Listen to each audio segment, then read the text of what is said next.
사람들은 나름대로 자기 개인의 삶에 이런 틀이 있습니다. 사실 우리가 어떤 틀, 체질 이런 걸 바꾼다는 것은 참 쉽지는 않죠. 근데 바꿀 수만 있다고 하면 여러 부분에 많은 변화가 오는 것을 우리가 보게 됩니다. 안전적으로 어떤 틀은 노력하지 않아도 그렇게 되는데, 우리가 언약을 붙잡고 하나님이 원하는 쪽으로 우리가 틀을 바꾸기 위해서는 적지 않은 하나님 앞에서 이런 결단 또 기도 이런 게 필요할 것입니다. 우리가 하나님의 자녀 맞지만 어느 사람은 믿음 생활하면서 모든 생각하는 것이나 삶이 좀 세상적인 그런 사람이 있죠. 또 한 주간의 이런 삶이 지극히 이런 육신적이고, 그러면서 반면에 이런 복음과 이런 말씀하고는 삶이 좀 멀리 있는 이런 분들이 더러 있습니다. 근데 어느 사람들은 복음, 하나님 말씀, 또 어떤 예배, 또 영적인 이런 모임 이런 것들을 소중히 여기고 또 그런 모임들을 놓고 기도하는 이런 사람들이 있죠. 그게 사실은 개인의 삶의 이런 틀인 것을 우리가 보게 됩니다. 그럼 도대체 이 틀을 바꾼다는 건 뭐냐? 다른 게 아니고 하나님과 멀리 있던 사람이 하나님과 가까이 가면 되겠고요. 또 그런가 하면 특히 우리가 틀의 이런 기준은 사실은 이 복음입니다. 복음과 전도인데, 이런 전도 이런 부분하고 내 마음이 너무 멀어져 있다. 그러면 우리가 사실 이제 그쪽으로 가까이 가는 거, 이게 사실은 틀을 바꾸는 그런 삶이 이렇게 되겠고요. 또 우리가 믿음 생활을 하면서 여러 부분들이 있습니다. 그건 자신이 알 수 있고 때로는 모를 수도 있어요. 하나는 우리가 예배를 드리면서 예배에 대한 여러 부분을 우리가 좀 점검을 해볼 필요가 있습니다. 예배를 드리는데 하나님 말씀이 전혀 들리지 않는다. 이 사람의 틀은 지금 교회 밖에 있는 겁니다. 또 특히 예배를 드리고 말씀을 듣는 이런 시간에 말씀에 집중이 전혀 안 되고 설령 어느 사람이 폰을 가지고 그걸 계속 이렇게 보고 있다. 근데 그게 메시지라면 관계없는데 그게 아니다고 할 때는 그 사람이 지금 틀은 다른 거죠. 여기에 있지만 그의 마음과 생각과 영적인 부분은 지금 다른 곳에 있습니다.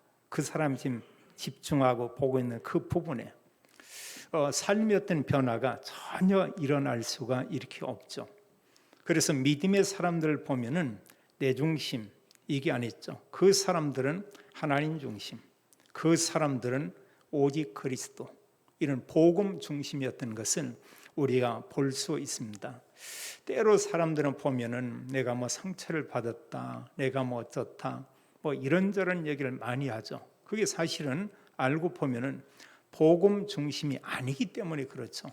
내 중심, 그러면 그럴 수밖에 없어요. 또 우리가 사람들에게 뭔가 섭섭하다 이런 얘기를 하는 경우 있습니다. 기준이 뭐냐? 복음이 아니고 납니다. 사실 우리가 복음 중심이 아니면 결국은 우리는 세상 중심으로 살 수밖에 없어요. 그래서 성경이 믿음의 사람들을 볼 때는 세상 중심이 아니고 전도와 선교 이걸로 모든 것을 봤죠. 전도와 선교 중심을 가지고 그들은 살았습니다. 이때 성경이 믿음의 사람과 같은 이런 응답이 올 수밖에 없죠.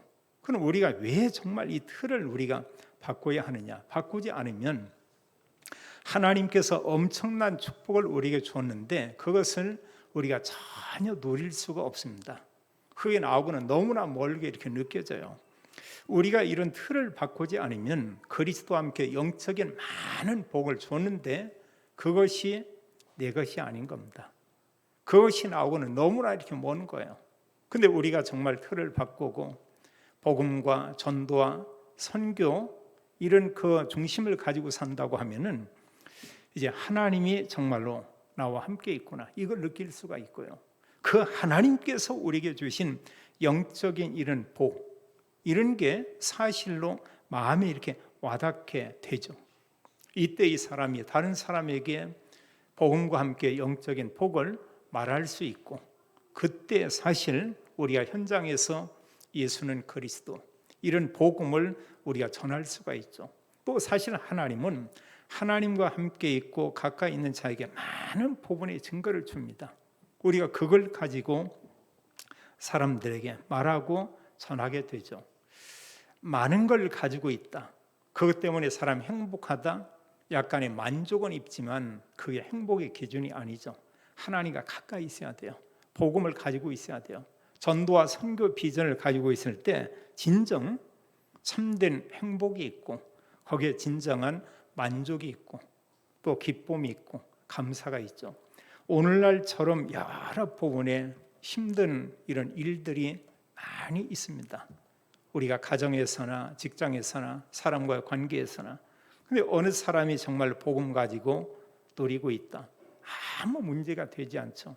오히려 그 힘든 사람의 그런 모습을 보고 정확하게 그 사람을 도울 수 있는 이런 걸 우리가 찾아서 도움을 줄 수 있겠죠. 이제 오늘 주일이 지난 후에는 여름에 큰 이런 행사들이 진행됩니다. 전 세계적으로 이제 사역자들의 모임인 이런 리더 수련이 모임이 있고 그 다음 주에는 세계 렘넌트 데이가 3일 동안 이런 모임이 있고 이어서 그 주간에 주말에 저희 교회 여름 성교학교가 이렇게 모이게 됩니다. 어떻게 보면은 교단적으로 그렇고 교회적으로도 굉장히 중요한 이런 큰 행사죠. 저희 교단이 가장 큰 행사가 아닌가 이렇게 보여집니다. 그럼 우리가 뭐냐면 이런 부분에 대해서 우리의 마음이 담겨 있어야 돼요. 이런 걸로 우리가 기도해야 되고 합니다. 또 이런 모임 중심으로 맞다. 이렇게 중요하다고 하면 이런 모임에 내가 시간을 만들어야 되겠다. 이제 이런 마음을 담는 게 그게 뭐냐? 사실 이게 틀을 바꾸는 거고 합니다. 그런데 이런 중요한 행사가 있는데도 수주간이 지난 후에도 교회에 뭐가 있었는지 교단적으로 어떤 모임이 있었는지 이 모임이 얼마나 소중하고 중요한 건지 전혀 모르고 지나간다. 이러고 하면은 그 틀은 사실 성경의 믿음의 사람과 같은 언약 안에 있는 그런 틀은 아니라고 볼 수 있죠. 좀 전에 집사님이 찬양을 드렸는데 주 안에 있는 나에게 딴 근심 있으랴. 그 맞는 얘기입니다. 반대로는 주 밖에 있는 사람에게 어찌 천 가지 만 가지 근심이 없으랴. 있을 수밖에 없어요. 내가 정말로 그리스도 안에 있다. 이게 사실 틀을 바꾼 그리스도인의 그런 삶인 것을 우리가 볼 수 있죠. 그렇다면 우리가 정말 틀을 바꾸고 우리가 하나님 언약 가지고 살아야 되겠죠. 그러기 위해서 중요한 게 바로 다른 게 아니고 교회와 모든 성도는 하나님의 언약을 우리가 붙잡아야 되겠죠. 이게 중요한 겁니다. 하나님의 언약과 이런 말씀이 없이 뭔가 붙잡고 막 열심을 냈다. 열심이 나쁜 건 아닌데 열심을 내고 열심히 봉사 헌신했는데 하나님의 말씀을 가지고 보니까 그게 복음을 위한 열심도 아니고요. 하나님의 계획하고 아무 상관도 없이 결국은 종교 생활이었던 것을 우리가 볼 수도 있습니다. 어느 분이 모태신앙으로 교회를 다니고 그리고 이분들이 평생 동안 교회 열심히 헌신한 어느 장로님, 권사님 얘기를 이렇게 들었어요. 60년 동안 교회를 다니고 했는데 그렇게 열심히 헌신했고 또 교회를 건축하고 세우기도 했고 이랬는데 이분들이 결국은 교회를 떠나게 되는 겁니다. 그 장로님 아들을 만나 얘기를 하는데 아들이 뭐라고 하냐? 교회는 다 보면은 엉터리라는 거예요. 그런 목회자와 이런 분들 알고 보니까 전부 사기꾼이라는 거예요. 그래서 사기꾼이 뭐냐 이랬더니 성경을 전혀 엉터리로 가르친다는 거예요. 그리고 나중에 물었습니다. 도대체 형제는 지금 교회를 다니고 있냐? 안 다닌다는 거죠. 그럼 얼마 동안 다니고 있냐? 자기도 한 28년 동안 교회를 열심히 다녔대요. 그럼 지금은 했더니 어느 이단에 이렇게 빠져 있는 겁니다. 그러면서 얘기하는 것은 교회는 전부 보면은 거짓말이고 올바른 성경도 얘기 않고 그러면서 자기는 그쪽에 가서 뭔가를 깨달았다는 거죠. 그럼 이분들이 자 보세요.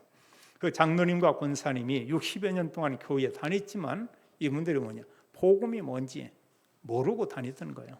말 그대로 열심히 낸 겁니다. 이 형제도 얘기했어요. 청년부에 소속해서 청년이 되기까지 열심히 봉사하고 헌신했지만 사실은 구원이 뭔지 아무것도 느끼지 못한 것입니다. 그래서 자기 부모가 먼저 그쪽에 가고 자기도 거기에 가고 복음 얘기를 했어요. 당연히 못 알아듣죠. 그 듣기를 싫어하죠. 그래서 다른 사람에게 복음을 얘기하니까 와서 이제 또 방해하는 거 있죠. 교회를 오래 다니는 거 좋을 수 있습니다. 그러나 그게 구원의 조건은 전혀 아니죠. 그 장로님과 권사님 부부처럼 열심히 다니고 헌신하고 교회를 건축하고 이랬지만 이분들의 삶은 뭐냐? 지금까지 살았던 모든 삶이 복음을 위한 그런 삶이 아니고 결과적으로는 종교 생활을 한 것이죠. 그리고 결국 종교 생활은 무너질 수밖에 없죠. 그래서 우리가 하나님의 언약을 붙잡는다는 것은 얼마나 중요한지 모릅니다. 이 언약이 어렵지 않죠. 이 말씀만큼은 우리가 붙잡고 있어야 돼요. 그럼 도대체 언약이 뭐냐? 성경은 우리에게 말하고 있습니다. 예수님만 그리스도다. 이렇게 말하고 있어요. 그리스도만 인간을 죄와 사단과 지옥에서 구원할 수 있다. 이렇게 말하고 있습니다. 그런데 그리스도가 오셨죠. 그분이 예수님이죠. 오늘날 모든 이단들은 그리스도를 얘기하고 있지만 예수님이 그리스도다. 이것을 부인하고 있습니다. 아무개가 그리스도다.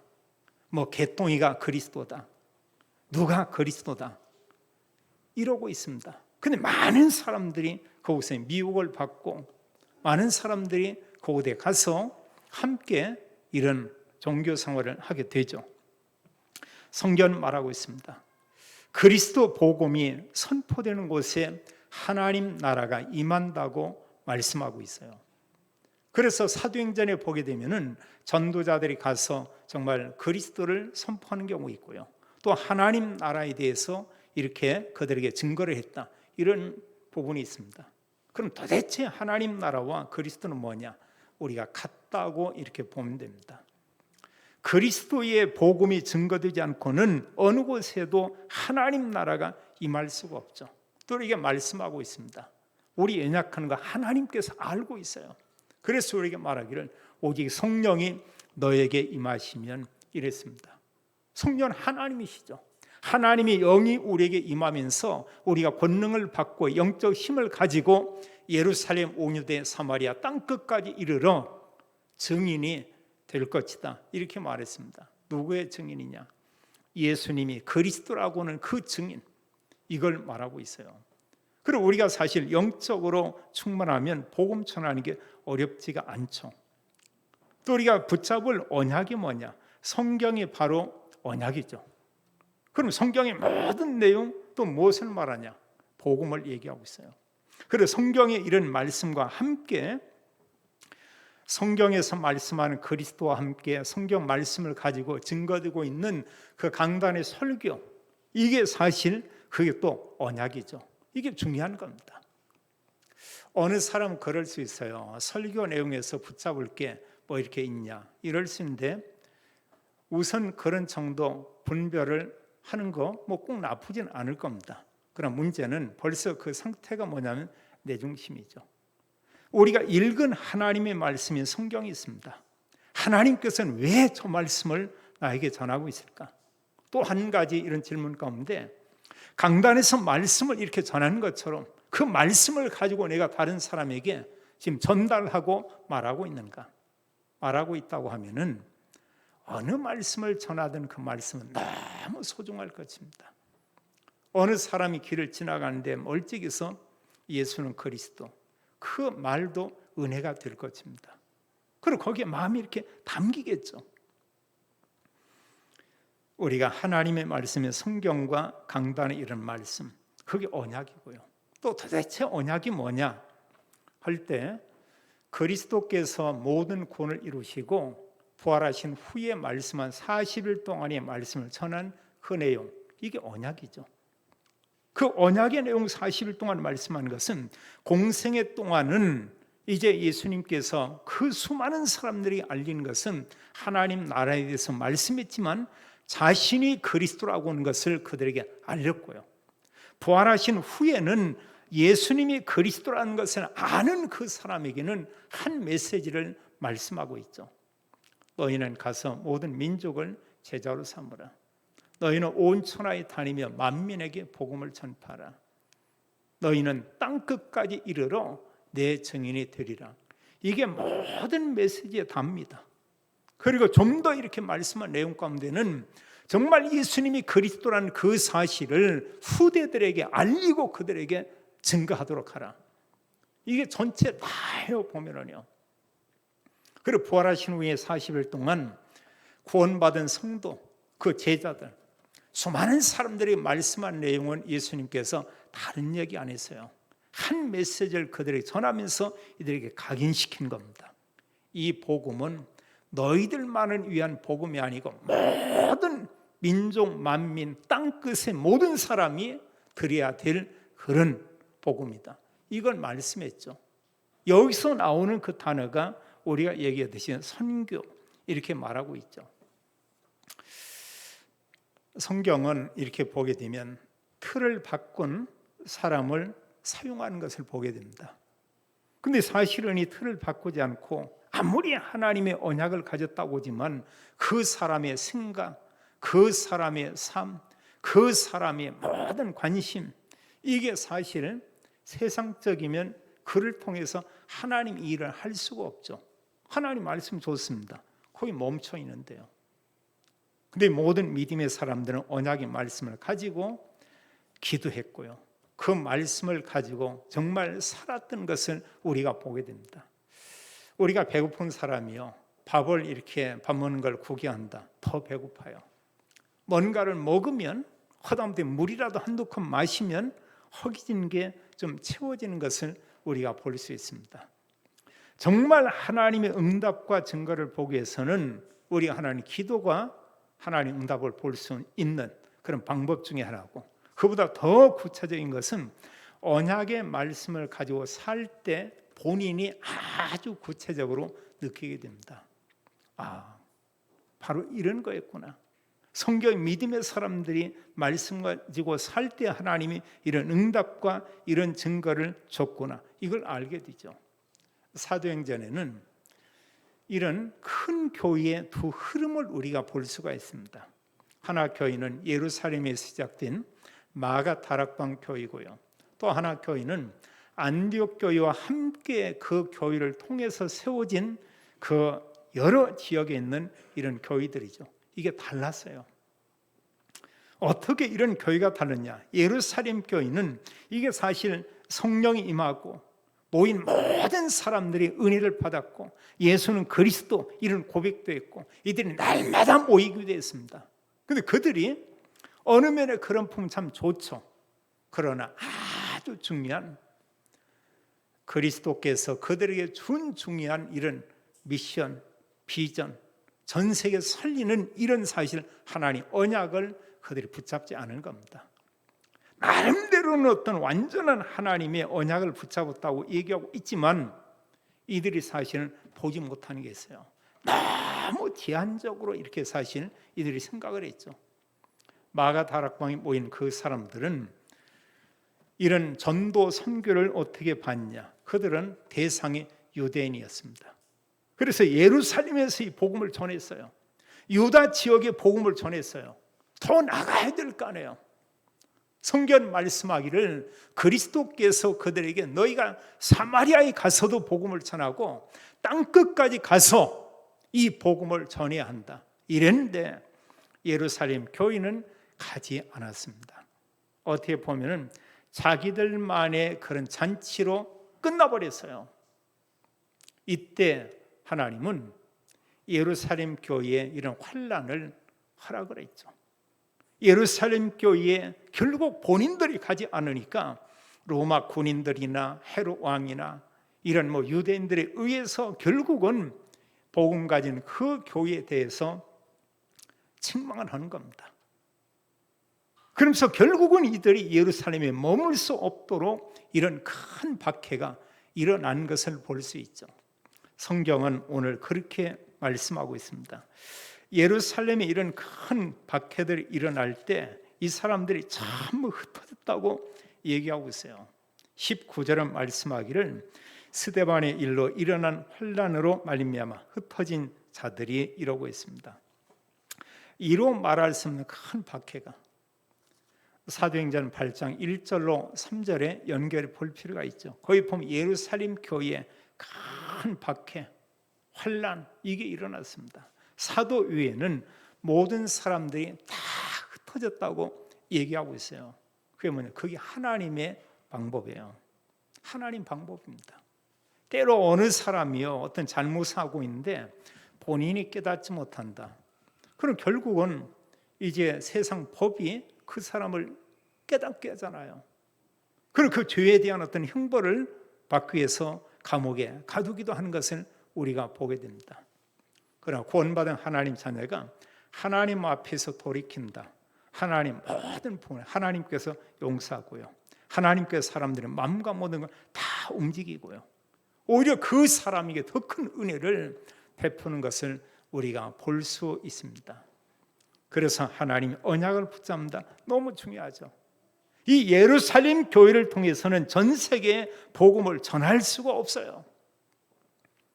근데 이런 가운데 흩어진 사람 가운데 안디옥의 사람들이 모이게 됐죠. 이 사람들은 조금 달랐습니다. 여기 성경에 보니까 그렇게 말씀했어요. 이제 구브로와 안디옥까지 이르러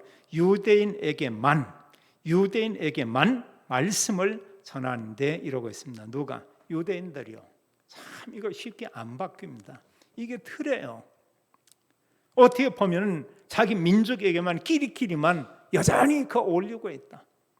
그래 하나님의 어떤 계획과 방법을 아직도 대부분의 유대인들이 잘 모르고 있는 것이죠. 이방 지역이기 때문에 그 안디옥 교회에 모인 사람 중에는 유대인도 모였지만 헬라인, 이방인들이 함께 모여 있습니다. 이들은 달랐어요. 그래서 사실 어느 말씀을 이렇게 우리가 들어도 그걸 스스로 제한시켜서 듣는 사람이 있고요. 그 말씀을 가지고 하나님의 계획을 보며 제대로 이렇게 보는 사람이 있죠. 여기에서 보면 이방인들이 오히려 제대로 본 것입니다. 성경은 그렇게 말했어요.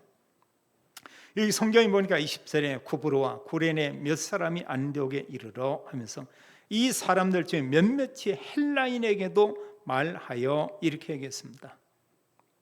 사실 구브로 구레네 사람 이게 지금 유다에 사는 그런 사람이 아니잖아요.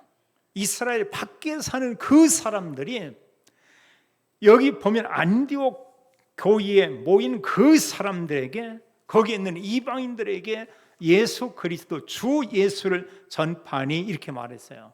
하나님이 이걸 기뻐하는 것입니다. 우리가 틀을 바꾼다는 건 다른 게 아니고 원래 메시지대로 거기로 우리가 가는 걸 얘기하고 있죠. 이 안디옥 교회를 하나님께서 이로 말할 수 없이 기뻐하는 것을 보게 됩니다. 그래서 예루살렘 교회와 다르게 안디옥 교회가 중요하게 여기는 게 뭐였냐면 이들이 이방인들에게 복음을 전했고요. 또 25절과 26절에 보면은 이 교회들이 중요한 것을 봤어요. 중요한 것은 지금 수많은 사람들이 수만 명이 모여든다. 좋은 일이죠. 그거보다 더 중요한 게 뭐냐면 바로 제자다. 다른 사람들에게 다른 지역에 가서도 오직 그리스도 복음을 전할 그 사람들을 이렇게 세우는 것이다. 혼자 있는 그 장소에서 복음 전할 그 사람을 찾는 것이다. 이게 1년 동안 그들이 한 게 바울과 바나바가 25절과 26절을 보니까 그 일을 했어요. 이런 복음의 말씀을 그들에게 전했는데 수많은 사람들이 보고서 비로소 이때 보면 그들을 가르쳐서 예수쟁이를 보고 뭐라고 했냐? 그리스도인이라 이렇게 말했다는 것입니다. 그 전에는 저들 예수쟁이. 그렇지만 여기에서는 모인 자들이 저 사람들은 그리스도만 얘기한다. 오직 그리스도만 얘기하고 있다. 예수가 그리스도라고 얘기하고 있다. 사실 그게 다죠. 그리고 구약의 모든 내용 가운데 하나님이 우리를 구원하기 위해서 메시아 보내겠다. 그 메시아, 그 그리스도죠. 그리스도 보내겠다. 그리스도 왔다는 것입니다. 이걸 알리는 게 복음서죠. 그럼 과연 누구냐? 그분이 예수님이다.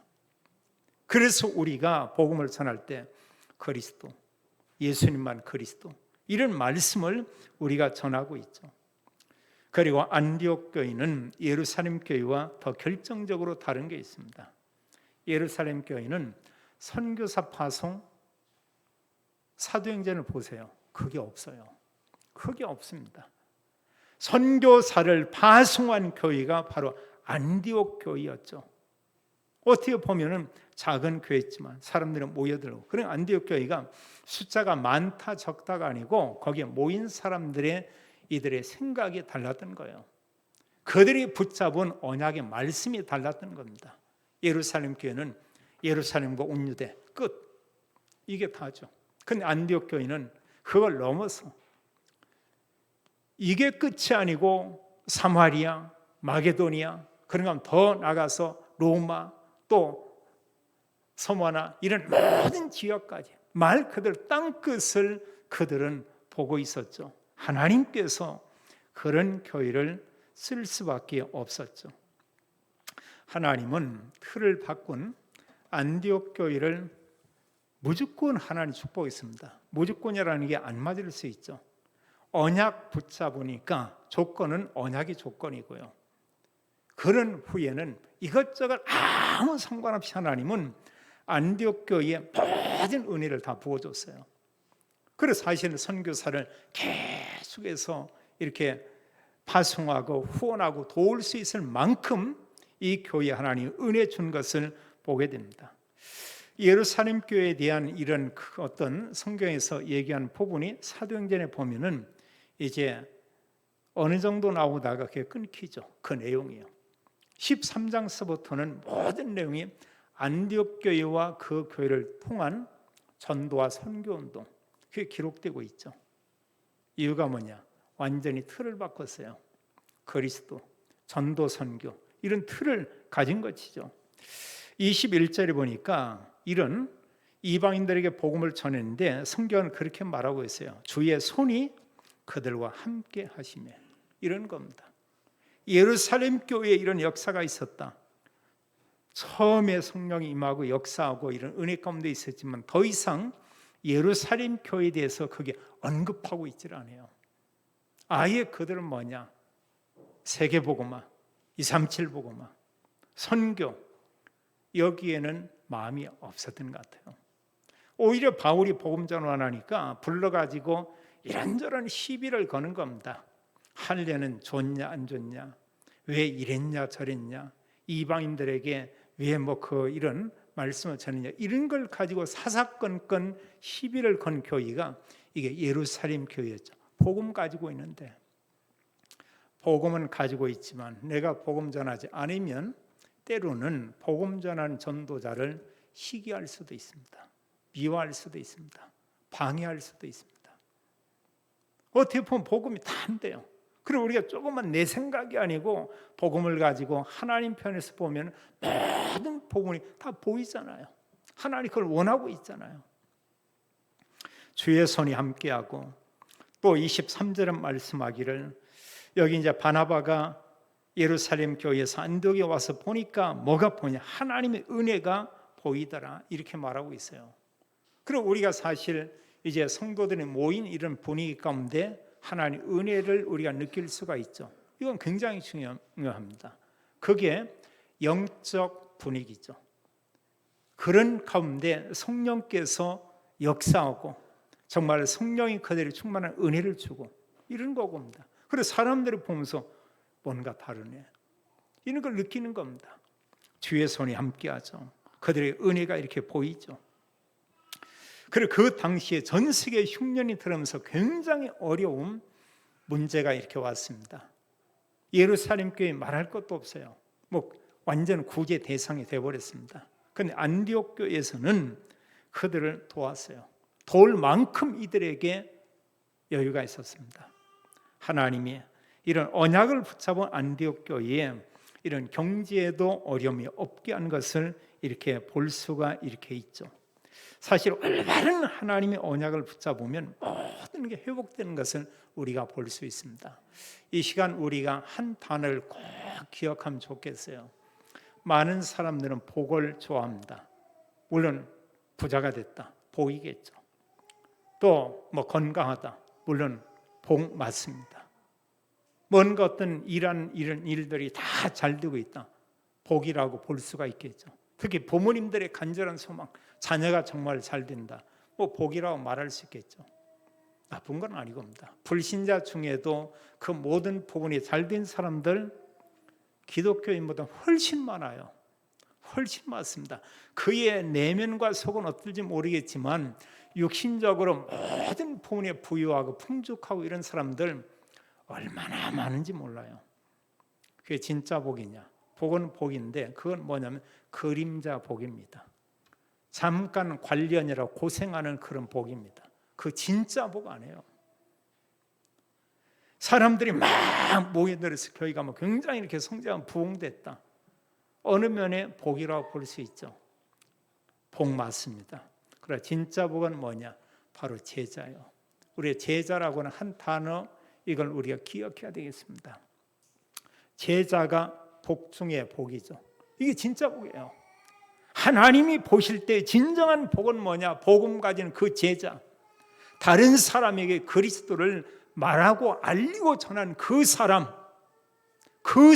진짜 복 있는 사람이라고 이렇게 말씀하고 있습니다.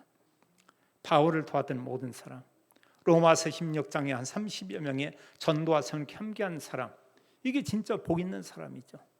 하나님은 그 사람들을 아주 귀하게 여기는 것을 우리가 볼 수 있습니다. 우리 주변엔 이런 가정들이 많아요. 우리가 복음동하면서 이런 가정들을 봅니다. 우리 주변에 여러 이런 가정들을 보면 하나님이 언약을 가지고 있습니다. 그리고 언약을 가지고 전도와 선교에 대한 마음을 담고 그 부분에 대해서 그냥 얼마 선경금 이게 아니고 마음에 담고 거기에 정말 이 중심이 담긴 이런 헌신을 하고 있고요.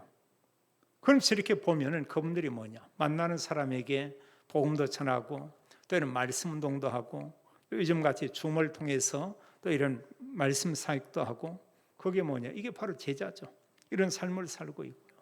그런데 이런 가정들을 보면 이것과 함께 꼭 이게 다는 아니지만 이런 가운데 하나님이 그런 가정의 경제에 하나님이 이런 복도 하나님 주시고요. 이런 모습을 보면서 그의 후대들이 하나님 언약 가지고 언약 속에서 자라는 것을 보기도 하고요. 때로는 어느 시간을 정해서 후원하는 선교사분들 선교지를 방문하기도 하고, 어느 면에 보면 멋있잖아요. 하나님 언약을 가지고 이런 전도와 선교, 근데 하나님께서 이 속에 있는데 모든 부분에 은혜 주는 걸 보게 됩니다. 그들은 고백하게 되죠. 하나님께서는 우리와 함께, 하나님께서는 우리 가정에 함께, 하나님께서는 자기들의 이런 사역 현장에 함께, 이것을 느낄 수가 있죠. 우리가 틀을 바꾸면 우리가 하나님께 가까이 가고 우리가 복음을 가지고 남에게 전달하면 안디옥 교회 같은 이런 일들이 일어날 것입니다. 하나님 손이 함께하고 있구나, 하나님 은혜가 우리 가운데 임하고 있구나, 이런 걸 우리가 알게 되죠. 마지막 세 번째로요, 우리가 틀을 바꾸는 게 중요하고 틀을 바꿀 때 오는 이런 응답이 있습니다.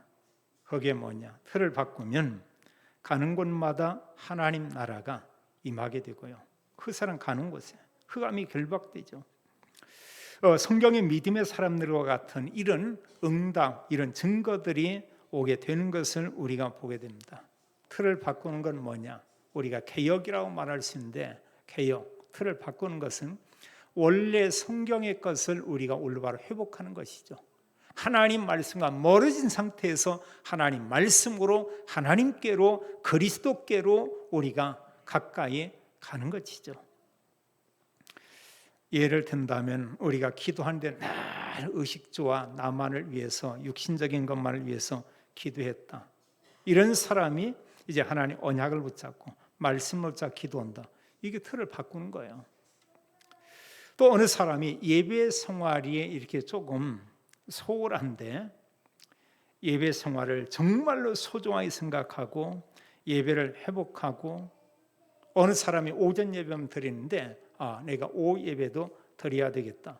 이게 틀을 바꾸는 겁니다. 작은 거지만. 근데 문제는 뭐냐? 잘 안 바뀌어져요.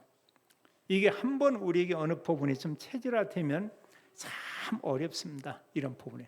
근데 바꾸는 만큼 영적으로는 많은 부분에 우리에게 유익이 되죠. 이런 가운데 우리가 영적으로 한 주간 사는데 많은 힘을 우리가 얻을 수가 있습니다.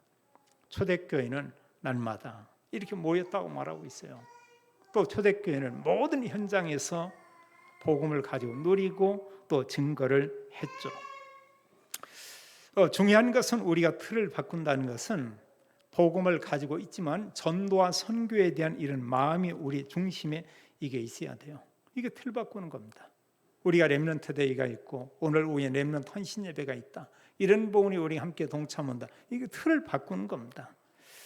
이런 가운데 하나님이 은혜를 베풀죠. 그래서 이런 내용을 알고 그런 사역에 내가 참여할 수도 있고 때로는 우리가 헌금으로 동참할 수도 있고 그런 모임을 위해서 우리가 기도할 수도 있고 이런 게 이제 중요한 거겁니다. 주로 이제 여름에 성경학교 이렇게 오면은 중직자분들이 때로는 과일을 사오기도 하고 아이스크림을 사오기도 하고 이게 뭐냐? 이게 작은 것 같지만 이게 헌신입니다. 사역자들이 힘을 얻어요. 또 그리고 모든 그 모임에 대한 영적인 분위기 이런 복음들이 다 이렇게 회복되는 걸 우리가 보게 됩니다. 아주 대단한 게 아니고 정말 작은 겁니다. 작은 헌신 이것도 하나의 우리가 틀을 바꾸는 그런 모습이죠. 우리가 한 가지 질문은 해야 되겠습니다. 하나는 뭐냐? 내가 할 수 있는 나만의 전도 이건 우리가 생각을 해봐야 돼요. 정말 내가 할 수 있는 나의 전도는 어느 건가? 이거 하나 찾고요. 또 하나 우리가 질문한다고 하면 내가 하나님의 언약인 그리스도와 전도와 선교와 멀어진 게 뭔가? 어떻게 하면 내가 정말로 이 언약과 함께 복음과 전도와 선교에 내가 가까워질 수가 있겠는가? 그 부분에서 우리가 뭔가를 찾고 삶을 조금 우리가 바꾼다.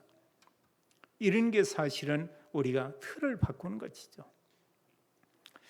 우리는 꼭 기억해야 되겠습니다. 많은 사람 좋습니다. 저희 교회도 부흥이 되는 건 좋은 일입니다.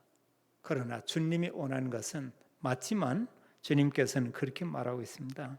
바로 제자라고 말하고 있습니다.